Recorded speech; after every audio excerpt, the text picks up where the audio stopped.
जब दुनिया के सबसे संवेदनशील संघर्ष क्षेत्र में भारत का प्रधानमंत्री खड़ा हो, जब इजराइल भी हमारी तरह आतंक के साए से जूझ रहा हो और उस समय भारत में विपक्ष सवाल उठाए, तो यह सिर्फ एक बयान नहीं होता है, यह राष्ट्रीय संदेश बन जाता है। नमस्कार दोस्तों, मैं हूं आर सिंह बिसेन। आप देख रहे हैं न्यूज़ पर व्यूज़ विद बिसेन।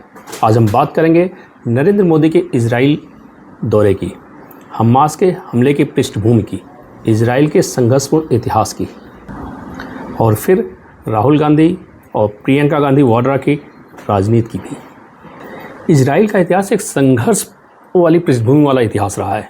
इजराइल का जन्म 1948 में हुआ और जन्म के साथ ही शुरू हुआ युद्ध।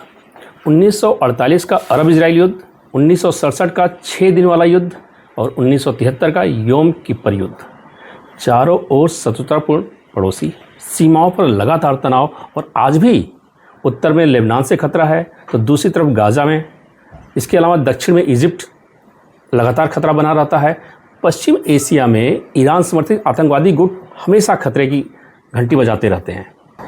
हमास हमला अभी 7 अक्टूबर 2023 को हुआ था, हार्डली 1-1.5 साल पहले इजराइल का बड़ा आतंकी हमला हुआ, हमास ने किया था। वो भी तब जब इजरायली अपना धार्मिक त्यौहार सेलिब्रेट करने के लिए इकट्ठा हुए थे। लगभग 2000 से ज़्यादा मिसाइलों से अटैक किया गया था, 1200 से ज़्यादा इजरायली मारे गए थे। इजराइल की पॉपुलेशन ऑलरेडी बहुत कम है, बहुत लिमिटेड है, और 240 इजरायली को बंधक बना लिया गया था। उसके बाद इजरायली ने पलटवार किया, भारी नागरिक हताहत हुए। गाज़ा में कई सारे बंधक भी बनाए गए, वैश्विक बहस भी छिड़ी। यह हमला सिर्फ सैन्य हमला नहीं था, यह मनोवैज्ञानिक युद्ध था। और हमेशा की तरह युद्ध के बाद इजराइल का प्रभुत्व हमेशा की तरह और बड़ा हो गया। इस बार तो हमास को लगभग समेट दिया है। पूरी दुनिया दो खेमों में स्पष्ट तौर पे बट गई है। सवाल है कि भारत की स्थिति क्या है। तो भारत ने स्पष्ट शब्दों में आतंकवाद की निंदा की, साथ ही फिलिस्तीन के प्रति अपने ऐतिहासिक समर्थन को भी दोहराया। यही भारत की विदेश नीति है, संतुलन वाली, न तो अंध समर्थन न अंध विरोध। लेकिन इस बार भारत ने प्लान भी बदला। नरेंद्र मोदी पहले भारतीय प्रधानमंत्री हुए जो इजराइल दौरे पे गए 2016 में, और 9 साल बाद दोबारा उन्होंने इजराइल का दौरा किया। नरेंद्र मोदी का यह दौरा सिर्फ प्रतीकात्मक तौर पे नहीं था। इजराइल से भारत को बहुत सारी मदद भी मिलती है। हाई क्वालिटी डिफेंस सिस्टम मिलता है, ड्रोन और मिसाइल सिस्टम मिलते हैं, एक हाई क्वालिटी एग्रीकल्चर तकनीकी मिलती है, साइबर सुरक्षा सहयोग का भी अच्छा समर्थन मिलता है हमें इजराइल से। भारत इजराइल संबंध पिछले दशक में सार्वजनिक तौर पर स्पष्ट रूप से पूरे विश्व के सामने दिखाई दिए हैं। यह दौरा संदेश है कि भारत आतंकवाद के खिलाफ खड़ा है। अब आते हैं प्रियंका गांधी के फिलिस्तीन बैग पर। लगभग 8-9 महीने पहले प्रियंका गांधी वाड्रा फिलिस्तीन लिखे बैग के साथ सार्वजनिक रूप से संसद भवन के सामने प्रदर्शन किया था। यह उस समय हुआ था जब इजराइल पर हालिया आतंकी हमले के बाद इजराइल ने गाज़ा पर पलटवार किया था। सवाल उठता है, क्या यह मानवीय संवेदना थी या सिर्फ सेलेक्टिव पॉलिटिक्स?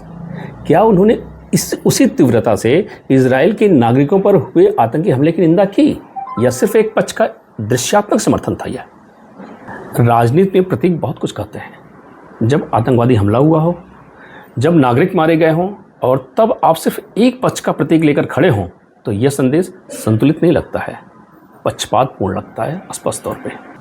अब बात करते हैं राहुल गांधी के हालिया बयान की। उन्होंने प्रधानमंत्री से सवाल किया कि अब किसके कहने पर इजराइल दौरा कर रहे हैं, किसके कहने पर इजराइल गए हैं। यह सिर्फ सवाल नहीं था, यह कटाक्ष था। यह विदेश नीति को व्यक्तिगत व्यंग में बदलना था। लीडर ऑफ अपोजिशन का पद गंभीरता मांगता है। पीएम किसी के कहने पर इजराइल गए, यह बयान राजनीतिक तंज हो सकता है। लेकिन सवाल यह है कि क्या 1999 में कारगिल युद्ध के दौरान जो इजराइल ने मदद की थी, क्या वो किसी के कहने पर की थी? क्या 1962 के समय सहयोग की जो उसकी अपना प्रस्ताव था, क्या वो किसी के दबाव में था? विदेश नीति ट्वीट से नहीं चलती है, वो राष्ट्रीय हित, सुरक्षा जरूरत और दीर्घकालीन रणनीति से चलती है। अगर कोई यह संकेत देता है कि भारत की विदेश नीति की यात्रा किसी बाहरी के दबाव में है, तो यह गंभीर आरोप है, और ऐसे आरोप तथ्य मांगते हैं। जब प्रधानमंत्री युद्धग्रस्त क्षेत्र के साझेदार देश में हों, तब ऐसा बयान राष्ट्रीय स्तर पर विभाजन का संकेत देता है। यह आलोचना नीति की नहीं, व्यक्तिगत कटाक्ष की श्रेणी में आता है, और यह मानक से नीचे, बिलो द स्टैंडर्ड है। आजकल राहुल गांधी कई मौक़ों पर बिलो द बेल्ट हिट करते हुए दिखाई दे रहे हैं।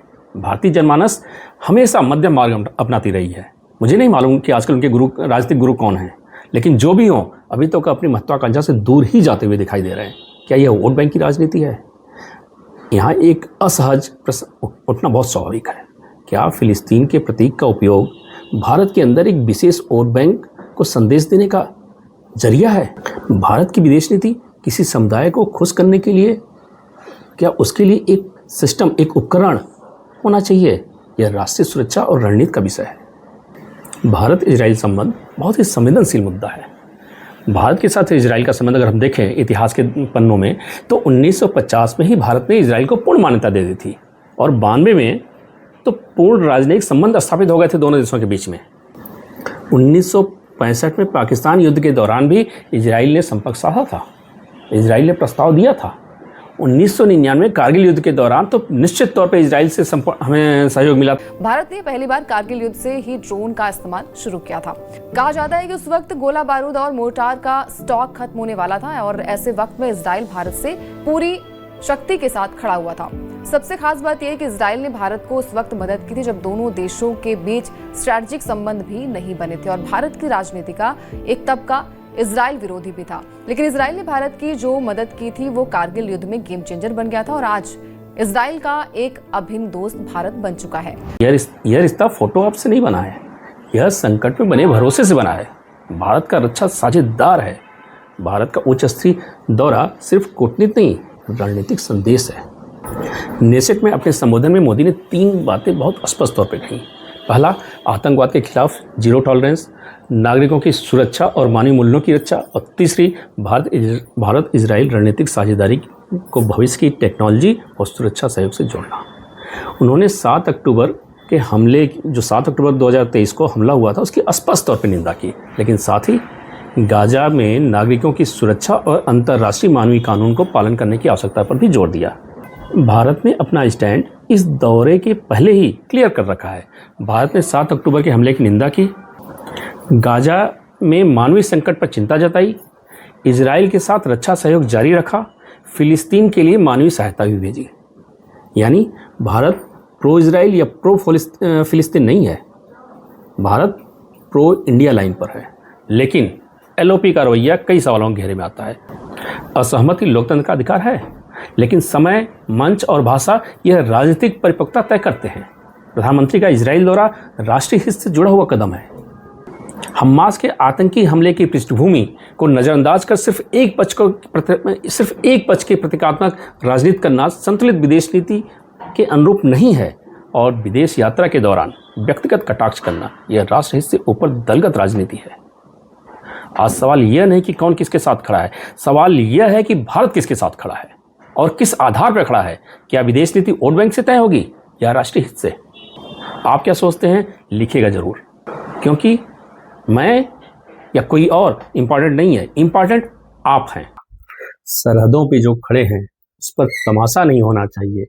बात अगर राष्ट्र गौरव की हो तो सियासी सौदा नहीं होना चाहिए। मतभेद रखो मगर मर्यादा की लक्ष्मण रेखा भी याद रखो। विपक्ष हो तो वतन तुम्हारा भी है, इसका अपमान नहीं होना चाहिए। देश पहले है, दल बाद में। ये वसूल पत्थर सा लिख लो तुम, विदेशी मंचों पर घर का बयान नहीं होना चाहिए। तख्त मिला है तो किरदार का कद भी ऊंचा